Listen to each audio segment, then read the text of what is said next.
it's Clarissa from Fit Face 10. I received many messages from people asking me about the eye area, especially under eye bags. And there are many face exercises with good results for this area here. I'll show you one simple exercise that you can do every day. You're gonna put your fingers like this and then you put them here beside your eye, okay? There's a bone here. You're gonna put right up this bone here and the other two. You're gonna make a little stretch, close your eyes, then you press and let go, okay? Then you stretch a little and then you squeeze your eyes and come back, squeeze and come back. Relax your shoulders, don't clench.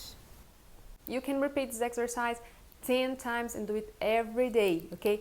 Watch out for compensatory movements, okay? Don't put your shoulders up, don't make wrinkles with your face, don't clench. Pay attention to yourself while doing these exercises and always breathe in and out, okay? If you have any comments, any doubts, leave here for me. And if you want to know more about other face exercises, download my free ebook. The link is here on the description of this video. Strengthen your beauty. Bye-bye.